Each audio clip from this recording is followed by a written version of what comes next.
This episode may cause discomfort in fundamentalist circles, but before you clutch your pearls, yes, there is a wizard. And yes, his wand writes letters and unlock an ancient code. Because what they question in you might be the very thing rewriting your story.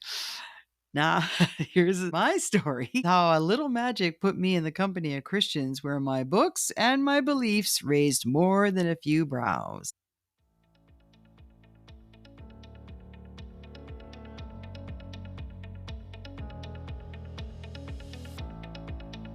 Well, hello, darling, and welcome to the Just Jax podcast. Hi, I'm Jax, and I help you find the can in your cat. When we challenge our cats, miracles happen, because when I challenged mine of I can't draw, I can't paint, and I can't color, imagine my surprise when I discovered what I can do is create a 21-foot garden mural that was recently featured not once but twice on the front page of our local newspaper. Next up, I challenge the I'm no author, no artist, and no cursive writing specialist, but what I can do is self-publish 3 books for my kick-ass cursive writing curriculum, Crack the Cursive Code. I'm a jack of all trades, but what I master in is helping ordinary people like me to do extraordinary things through laughter, tears, life-changing stories, because metaphors are my jam. Together we can find the can in your can'ts, the do's in your don'ts, and the wills in your won'ts. I'm so excited for you. Let's go.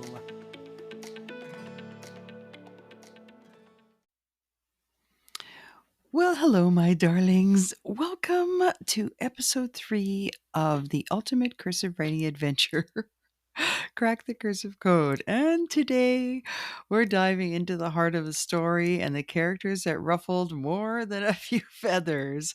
The owl, also known as the wise wizard, carried the calm wisdom that I needed and the magic wand that sparked more controversy than I expected.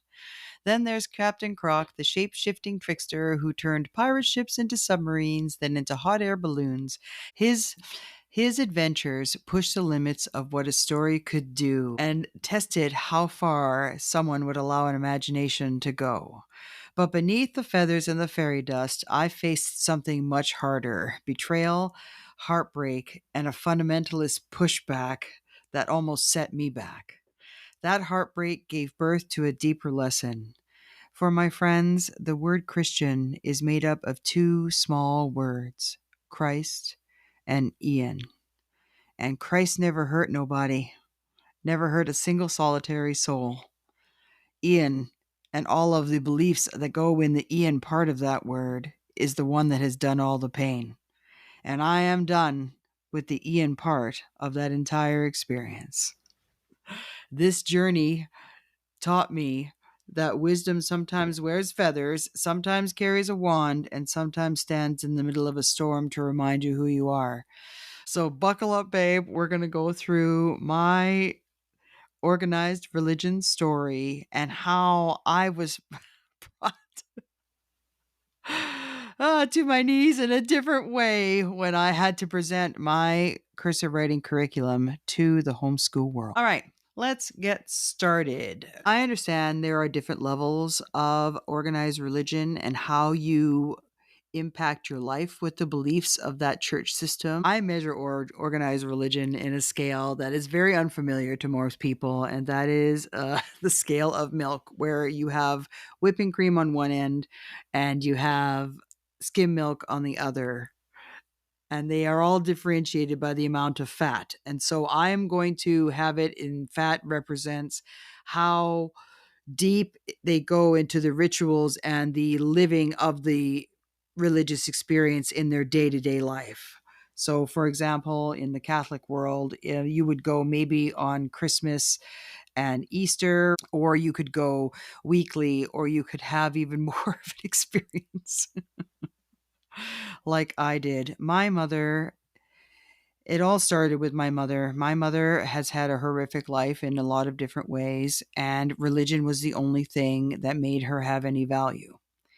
Unbeknownst to me as a child, I had no idea that her value was wrapped up in her religion, and all I knew is that we were surrounded by it all the time. We went to church at least once a week. As we grew up in the church, my brother was an altar boy and I was in solidarity. Solidarity, which was we wore these blue capes and we sat at the front of the church. That's all I remember about that experience. My brother was an altar boy where one Easter season he served 27 times and we had to go to church for a lot of those experiences. It was a time of a true midnight mass and a 6 a.m. Easter Sunday. But that was just a small part of it. Now, this is where it got into a more personal level. She was the cook for the Ukrainian Catholic priest that we belonged to, and we were allowed in the monastery. For people who are unfamiliar with the Ukrainian Catholic faith, the church monastery where the priests lived was a no zone. Like no one was allowed to go into the monastery other than maybe cleaners, and anyone that was visiting the priests would visit in the front vestibule. There was a waiting area there where you could sit and talk, etc., etc. But because my mother was the cook, she was allowed in the kitchen, and she had my brother and myself. And it was Saturday morning, and we were allowed to sit upstairs in their private residence and eat all their snacks and watch Saturday cartoons. And of course, we would get bored and we would snoop and we would wander the halls and see that there was a bunch of different bedrooms and offices and such, which was kind of boring. But the priests actually interacted with us, and they, like, so one time they would shoot elastics at us down the hall and they would play with us a little bit, and they kind of made them a little bit more human, which was a detriment for me because the culture is that the priests are on a sacred level to some degree in the church environment that I was in, and you were to treat them with utmost respect and forget that they were human. And so that was tainted for us because my mother became friends with the priests, and she's had priests call her even to this day and just chat with her and talk with her, and they would come over for Sunday dinner quite regularly. So that was the priest side of things. And then my mother surrounded herself with religious people and also made friends with the nuns that were associated with the church. And there was a league called the Ukrainian Catholic Women's League, which my mother was the president of. And there was a school called the Immaculate Heart of Mary in the inner city of Winnipeg, where I was born. And that was run by nuns. Sister Porphyria in grade 4 scared me to death, and especially in my Ukrainian class. If your homework was incomplete, then you would be taken to the room to be switched with a wooden pointer stick. Anyway, so I was raised in a group of nuns, and in fact, even though we left Winnipeg to go to Calgary and experience the Roman Catholic environment there, she was still a very prominent person in that environment, and we were involved in choirs, etc. And that was my Ukrainian Catholic background until I decided to leave home at the age of 19. My mother and I had a falling out, the first one. And when I came back from that falling out, that's a story for another podcast episode. And when I came back, I decided to get back into the Ukrainian Catholic faith and in my mother's good graces, because that was the only way that I could really connect with her, because it is her life. She loves it. And I got involved in it quite heavily. Unfortunately, at the time that I was growing up, I was also struggling with male imaging, because my dad, there are different levels of loser, and I don't know if you want to put them in like in the army of 3rd-star general, but he's pretty far up there. And I am a self-proclaimed man hater, but I've told myself that I have put down my platinum level card of being a man hater, and have now wanted to empower men and empower women for us to be strong in the areas that we're to be strong and vulnerable in the areas we're to be vulnerable. And for women to stop being men with tits and just be the empowering women that they're supposed to be. But at that time, I was struggling with how patriarchal the Catholic religion was. And when I was talking to a priest one day, he says to me, and he called me Jackie, which drove me fucking nuts because my mom called me Jackie, so he automatically did. And was I to correct a priest? Oh, hell no. One day after a service, he said to me, he goes, It would be nice to hear from you every once in a while. I looked at him. I said, your phone dials out just like mine. And the women around there thought I was going to turn into a broquette on sight, like get zapped from heaven because I talked to him like a human being. And I realized that this is definitely the wrong place for me. So then my aunt and uncle, my uncle had decided to become an Seventh day Adventist, and he became quite the fundamentalist with his wife. They became vegans, and they were the outcasts of the family because they were just plain weird. And the way they came across was exactly the way you would expect someone who was a zealot and a vegan to be around people that ate pork and partied and drank and did everything that would be what normal people would do. So much to my mother's dismay, my uncle and aunt came to visit me one time, and they started showing me different things from the Bible that opened up that men were just men. And that was enough for me. To say that my mother took it poorly would be.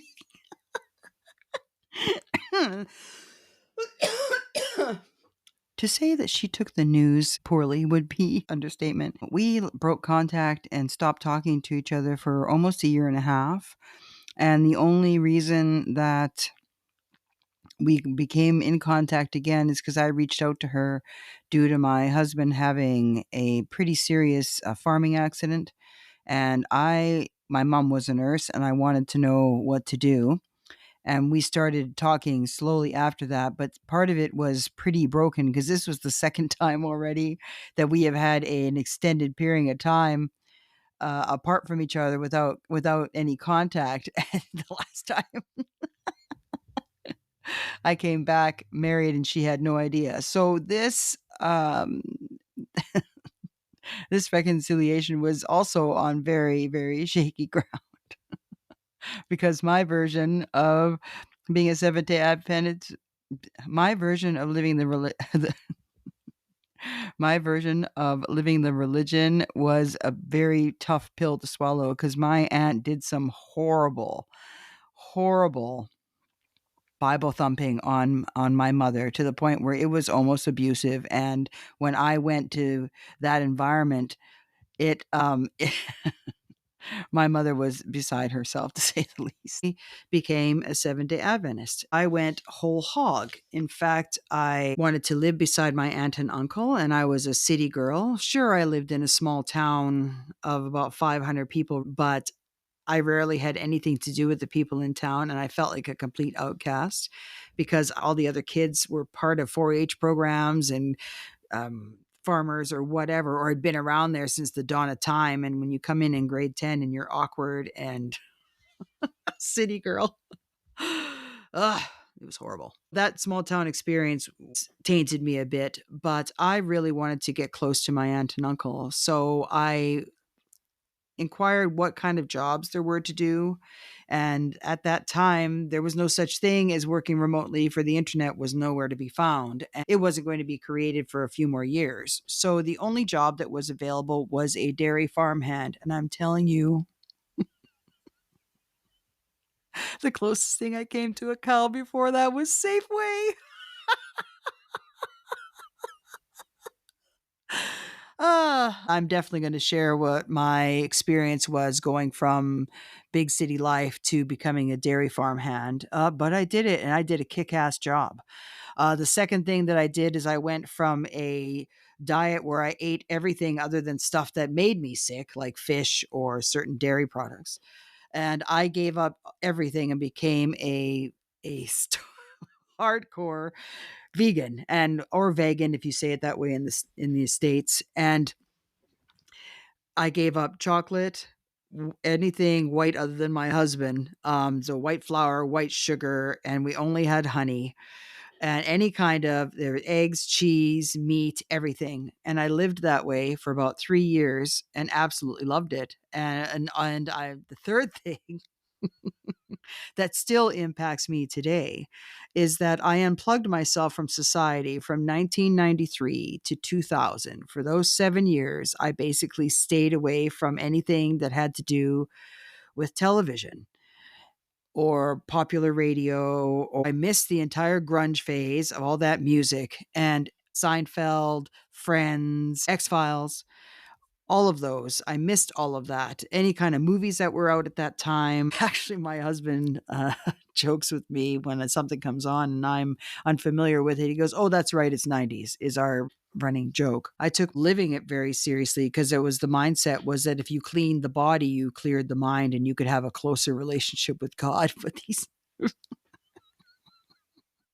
all I did was get a closer relationship with judgment. See, this is where I think the Church of Ian has set us up all for failure because the Bible preaches that we can do nothing without God, which is fine, and that all we're supposed to do is accept Jesus Christ as our Savior, which is also fine. But there's a very big component. There is our portion of the equation, the the works, the deeds, and those are, in my mind, how Christ-like we can become. For that was the whole purpose of him fucking coming here, was to show us what it is to live a godly life. He treated everyone with equality. He was the master of diversity. He showed us how to treat everyone of different walks of life and stations, and that is an example to follow. That being said, it is the perfect setup for a victim mindset because the devil made me do it. We have a complete out of the entire system is based that we can have zero accountability. First of all, God set us up to be failures because nothing we can do, all our righteousness is filthy rags, right? So we're born sinners and we're born lost. And then we have a real good fallout system with the devil because if something goes wrong, well, shit, we can just blame him. And in some religions, all you have to do is just go tell somebody about it and it's all forgiven and forgotten. But there is really zero accountability given to what is necessary to change the heart and mind and soul to become more Christ-like. There, it's done through judgment and forcing and discipline, but it's very rarely done from a position where if someone learns to love themselves, then they can learn to have more faith in themselves and have more faith in a higher power. But instead, most religions now are taught from a fear base that we're going to die in some imaginary place that no one concrete proof that it actually exists. And we treat each other like shit, take no accountability for how they treat other people, and have very high levels of mastery of being the best Ian you could be and seeing zero Christ in any of that. I think we have it backwards, and I think we need to cut God some slack because there is a very, very big component to our human experience, but I still struggle with this, is the accountability piece because God can never cross free will. That is the biggest gift that philosophy has given, is that there is nothing that there's nothing more that God can do in the fact that if you continuously make choices that are miserable for you and expect God to rescue you, I'm sorry, there can only be a certain amount that God can do. Because I'm going to give you an example right now. I can sit there and pray every day for something in my life to change. But if I receive good things and I treat them like shit, then how is God supposed to give me any more good things? Because I am an ungrateful, entitled recipient. So you think about it. When someone gives you a compliment, how do you know that that's not God? You're asking for God to help you to be more confident. But he sends you someone to gives you a compliment and you totally dismiss it. Or you treat someone like shit because you expect them to be evil. That you expect the worst in everyone and that you refuse to change your mindset in one shape, form, or another, but you expect to God to break through all of those mental boundaries that you have created that makes you feel like a piece of garbage or a piece of shit on the inside. And you expect God to fix that when he has zero power to break through your free will. If you choose to be miserable, there is nothing that God can directly do to change that. That is your portion of the job. God's portion of the job is to provide you with an understanding that you have heaven available to you and that you have a bountiful amount of helpers to help you get there. But if you choose to be fucking miserable, there is nothing God can do to help. How many big strides has he done to get your attention? and Big Struns tries to get my attention. And we need to stop blaming him for our own bullshit. And I think we'd have a bigger, better idea about this, because you know what? That's where, in regards to Christ and Ian, Christ has done absolutely nothing to you. Absolutely nothing. The people on this earth is what has done this to you, this creation of the world, what we have done because we refuse to work on ourselves. And I know that there's going to be a lot of controversy on this, and I'm sorry that shit happens to everyone. Shit happens to me too. What got me through all of this horrific things that I have done is that I have seen the silver lining and the wisdom behind every decision that I had made, and every breakthrough moment in my mentality and my mindset that kept me small had to be forced out in the situations that I had. Would I say that God was behind them? You can call it that, or you can call the fact that I am tired of wallowing in my own shit. And maybe I need to get out of the way so that God can do the great things that I'm asking him to do. And you can put whatever name you want there for the name God. For me, this is probably the first time I have been able to find my voice and speak about the word God without getting all cringy, freaked out, and judgmental about it. But what I really understood about that is that it doesn't matter what we fucking call it. Okay, so if you look at water and all these different shapes and forms, we can call it when it's cold water, and we can call it when it's hot, we can call it steam, and we can call it all these different things, but it's still fucking water, and we're fighting over the names of these things. Like whether or not we judge something as evil. How can you tell? If you look in the Bible, that thing is all full of killing and all these different things in the name of God. So how can we tell what is good and in God's plan? We have no idea what is and isn't. We can have a general idea, but we have no idea. And we get all caught up in this name calling of what is and isn't good for us, or what is and isn't evil. There are certain things, sure, that have a very strong way of looking at things that are good and way it looks at things that are evil. But if all things work for good, then why is it that we have to fight about this name calling bullshit? If it's something that is good, it's all good. There's goodness in everything. That's the problem, is that we all fight and look at the differences. But how many things, if we have a movement that is us, that we're being gracious, why is that not all the same graciousness? I'm so frustrated with the Ianship and how we make it about these laws and how we're supposed to treat each other and be each other's government instead of uplifting each other and helping us get through and understand. That for me is the part that I have a very difficult time. I had a lady come to me probably about a year ago asking me why I never went back into the church. And the reason I told her is the only way I'll ever go back in is when I stop being a raving bitch when I walk in there. And I am done with being judged and judging people and always feeling like I have to watch what I say. And it's very difficult for me to be myself. And I'm tired. I'm tired of all of that. And if there's people that have found churches that make you feel different, I am so happy for you. And I'm glad. And I'm just thankful that I have found different avenues and different people to be around where I can shine and be myself. That's what I'm looking for. And if in the future, if I find a church in which I can stop and be myself, then fantastic. Until then, no, thank you. This is a perfect segue to. This is a perfect segue to my next portion of my Christian experience, because it takes place on a church pew and me being a judgmental bitch. I remember sitting in the church with four ladies. My aunt was the go-to. She was the one that knew vegan recipes the best. She was the one also that understood the religious teachings to the deepest level of what we knew, and she was kind of like the ringleader. And it was awesome for me because that was my aunt and my uncle, and that was my mother's favorite brother, and it was finally something that I belonged to, that I felt a part of. And I loved the time that I was like that. I learned a lot about myself. I learned a lot about what I can and cannot do and what I'm capable of. And I'm capable of a lot.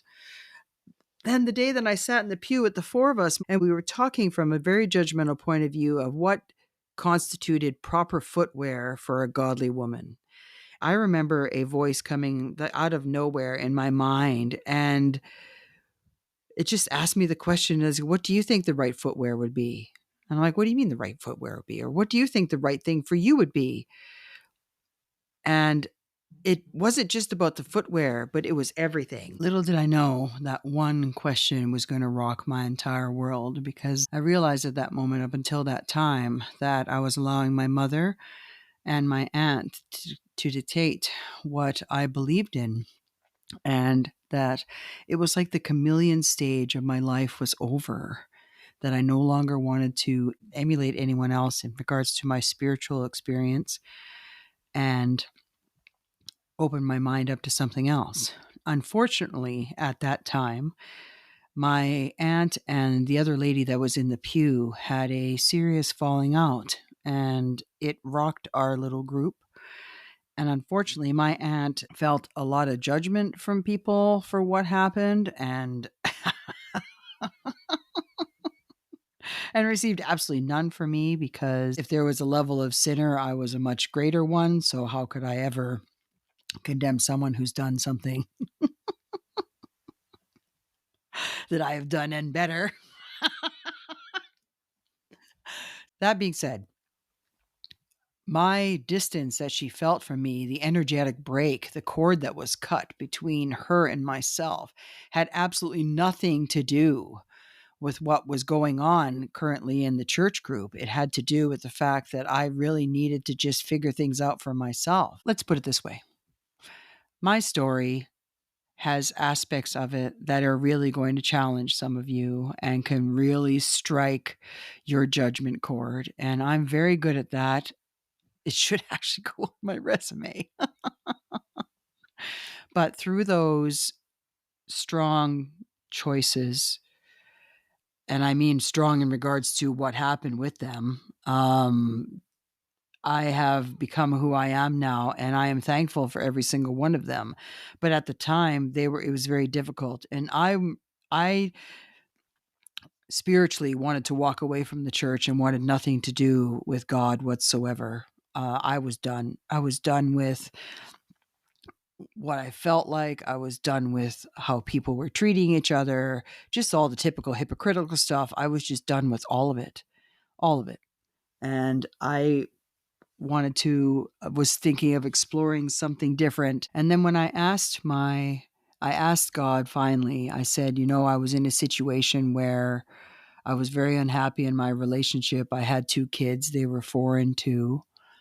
And I'd been unhappy for a very long time, right from the beginning, actually, if I'm being completely open about it. I really wanted to get out, but I had no idea how, nor did I even entertain the idea how. And then this older man came into my life. I had no aspirations of getting into another relationship, nor did I have any inkling to do so. And then when I asked God to give me the words to say, the words were, I'm divorcing you and I'm marrying him. And both men were completely surprised by what I said, because my husband had no idea that I was thinking of leaving. And the old man who just met me had no idea that I had any interest in him, which I had very little. But those were the words that come out. To add more juice to the story, my mom was interested in this older man. And when he stood by me when I said that. And when I said that, he looked at me and went, okay. And he stood by me right up to the day he died, which was just last fall. The man was a miracle for me and for my youngest son. And we'll get into that in another episode. So we had just recently moved in with the older man into his house. My ex was financially unstable, and I needed to find a way that I could support my kids. And this older gentleman was very sweet, and he needed a family to take care of him. And in lieu of that, we would be able to have a place to stay to raise our family. Well, needless to say, within a few weeks, when I told my husband that I was leaving, he called everyone in the church that we knew, and I'm a pretty high profile person, and he knew everyone that he ever met in our church, in all province wide, and put them on a prayer chain. He alerted my entire church family and took that support away from me. Although I'd be hard pressed to find someone who would support that. But the unfortunate part is that our relationship had nooks and crannies that were filled with dirt. He took the victim route and took absolutely no accountability for why our relationship would have collapsed. But who really fueled the fire on this were two people. One was a church member who later gave an affidavit when they were taking me to court to prove that I was an unfit mother, that he feared for my children's lives if they were in my presence. And he swore the affidavit on that. And that was based on the fact that his wife and I were on the same antidepressant. I was on a very mild dose. I have no idea what dose she was on. And it was sad because she was hospitalized for some mental breakdown with her children. And he wrote about her, but he said it about me. And it was fascinating because this gentleman was a corrupt individual in the fact that he was a contractor and he took $20,000 and did a $3,000 job on the old man's house. And it looked like someone like myself did it, has absolutely no experience. And whenever the old man would come back, and I can call him old man, there was an affectionate term for him. When the old man would come back to his house, he would see the guy studying his Bible and sitting there. He was a tremendous Bible scholar, but a horrible businessman. Needless to say, this stirred up a huge thing, but what it really impacted was my mother, because I have never seen someone lose their shit like that before. She contorted and threw every single thing I'd done wrong at the old man, saying, "Why would you want a woman like that? She is just this sinner. She's a piece of shit. Why would you ever want to be around someone like that?" And it was fascinating to watch her contort like that and just lose it. And she decided to side with my ex husband to prove that I was an unfit mother, for she found that I was too hard on my children. They even took a family picture with them in it to represent the new family that they had created and hung it on the wall. It was on the wall for many years until recently. I'm the daughter, but the picture of them. So I lost my church family and my actual family at the same time. Granted, I did cause quite the stir because like I told you, I am a recovering soap opera drama queen, and I had no idea how badly I wanted to get out.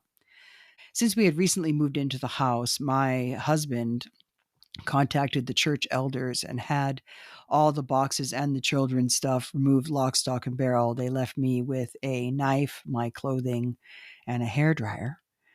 The rest of the stuff, everything was taken and put into a new residence that my husband had. It wasn't until 3 months later, when the women of the church were helping him unpack his boxes, that they realized that he had embellished the story quite a bit.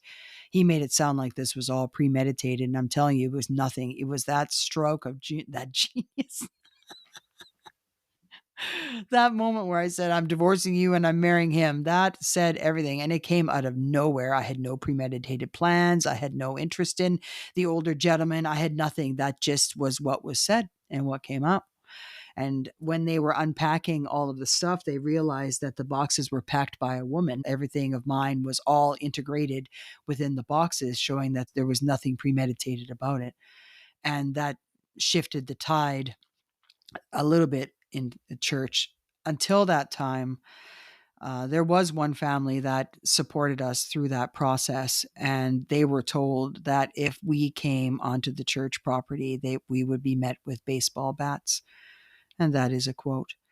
So my experience with the church was very difficult. The pastor had made it, Daryl was a true, the pastor had made it that my husband, the victim, even though he knew all the story. There was no way that I was going to go through any of our dirty laundry, because he could badmouth me all he wanted. But if I brought into the story what I had to say, my children were going to be the ones that were going to have to deal with that. And they're dealing with that stuff now. And it's breaking their heart now at the age that they are. I can't imagine what it would be like if I would have done that when they were younger. So I played the long game. It cost me, though, because it made me look absolutely guilty. Because when the pastor and the elders, the ones that moved me out of my house, sat down and they asked me what to do, I had talked to the pastor. and told them that I wanted to be disfellowshipped. Because in order for me to prove my point, I would have to kitchen sink fight. And the only ones that would be affected by that were my kids. And my kids would get stuck in all different levels of the story. And I wanted nothing for that. I asked them to disfellowship me because I was a high profile person and I was a Bible study teacher. And I asked to be disfellowshipped because I never I thought of myself above the law. I knew what the church laws were. I understood what it meant if you left one man for another. It never matters what the reasons are. It only matters about the law. The law is the law. And that's part of the Ianship that I have a very difficult time with because context is everything. And in my case, there was some context. I was just very unhappy. I'd made a huge mistake. In fact, I knew when I made my mistake in marrying him, when I walked off the altar and got onto the elevator to go downstairs in my reception. I knew right there that I made the biggest mistake of my life. But because of all the Ian laws that come with churches, etc., there was no way to get out of it that easily. So I was stuck. I had to fake through my entire reception. It was probably one of the unhappiest days of my life, but I was buried in my church and I had already got my first relationship annulled because this was my second marriage. I have a few and you'll get to know them through the podcasts. But this was my second marriage and I had my first one annulled. And here I had made my mistake right there after the altar. And I'm like, what am I supposed to do with that? So I stuck it out like a good Christian woman does, right? That's what you do. You stick it out. Now, I'm very thankful that I did because I have my boys and a backbone and understanding of who I am as a person and what I want to believe. So I got that out of it, which they're pretty priceless jewels, really. But the cost of those jewels has been high. I did what it took to reinstate myself in the church and got rebaptized. So I have been probably in my mom and my aunt's eyes the biggest sinner with the highest baptism count. I was baptized as a child in the Catholic faith. I baptized as an adult in the Seventh-day Adventist faith, and that was fun. That was in a lake. That was cool as hell. And then the third time, I was also baptized, and then I left. Cleaned up my mess as much as you can from a nuclear disaster, and I was out. With all that behind me, and even a greater distance between my mother and myself, I licked my wounds and I explored a whole bunch of different other healing modalities, human design, Ho'oponopono, EFT, and a bunch of other fascinating things. Everything I wanted. And I learned these things so that I could overcome this horrible self doubt, self deprecation, and inability to find my voice. Fast forward to 2022 when I get this harebrained idea to do a cursive writing book. I had no idea that I was going to put myself back into the Christian world until the book was done. And I looked up and I went, oh my God, I have to go back there. And I was nervous to go back there because I stand out now. I have colored hair and I have artificial nails, which I have different patterns on and colors. My arms have tattoos and I'm a very bold personality, if you can imagine. And I have a hard time fitting in the Christian world because I'm just too much. And the response I got was pretty positive, but as expected, I had a mom come up to my table and she looked at me and she says, "You really have a fantastic program here, but as a family, we have decided to to not allow any magic in our home." I thought that was a very strange thing to say because all things come from God and he has made them all.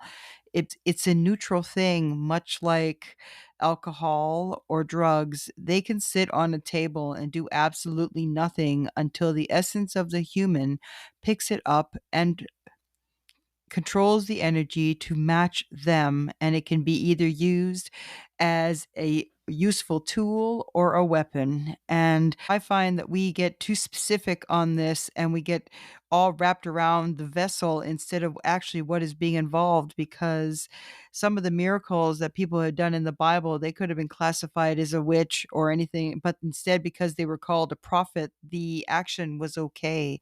And we can get really stuck in semantics and deep in the weeds here and lose the whole point, that if all good comes from God, then what does it matter if we fucking call it? I digress. She had no idea that I came prepared with an answer highly unexpected from me, because you could tell by the way she responded. And my answer was that that was the reason why I used animals for the main characters, because there is there are no talking animals in this world, and this was an easy way for the child to differentiate between real and fantasy, fact and fiction. And she looked at me, and the glint across her eyes was like, "You bitch." Because there was no fighting. I understand what her position was, and I gave her an educated answer. She goes, "Nevertheless, our decision stands. And again, you have a fantastic program." And it still bothers me to this day whenever I go to a homeschool convention. I'm very clear that my book has magic in it, but the constant dodging of arrows of what is right and wrong in my life or in my program has been very difficult for me. And I just want people to have fun learning cursive and add a little magic into your life, because our lives can be fucking miserable without it. And you can call it whatever you want, but I just want miracles to happen. And however that happens, you can call it from God, you can call it magic. I just want them for you. And that's the whole reason why I do this podcast, and why I did the cursive writing, is because I want to make your life easier. And I find the biggest step is for us to look and take a broader perspective of what's going on here, and take our head out of the sand or out of the weeds and look at what we're doing and how we're treating each other. Am I perfect? Oh, fuck no. No, I still struggle with how I treat people and judgment. And I'm not coming from anywhere saying that I've arrived or I'm holy or anything like that. But I am sure wanting to make the stand that I'm going to do whatever I can to get out of God's way so I can be blessed. Because you know what? I deserve it. And so do you. Well, my darlings, we have come to the end of this podcast. And this story was all about heartbreak and betrayal and forging something in me that I could trust. I'm sharing this with you because I know the pain that follows belief when systems that call themselves family treat you as anything but. Because if you've been on your knees begging for a shred of faith in yourself, this is your reminder that our choices can build the strongest parts of who we are. And that, my friends, is where the magic lives. In the most unexpected places, in the simplest of shapes, like the letters of your own name written in cursive. That's the magic that helps us heal. That's why I am here to help save this dying art. Next week, we tackle the puzzle piece that made me stand on my own, where, despite all odds, I was able to self-publish a book in 30 days. And you'll hear all about that story. Until then, share your stories and questions with me at #HeyJax on Reddit, and visit crackthecursivecode.com, where I guarantee you will have the most fun learning cursive. As well, you'll find my loser, shift, and forthwith merchandise there. Love the show. Leave a 5-star review. It helps us more than you know. Until then, write messy and dream loud. Jax out.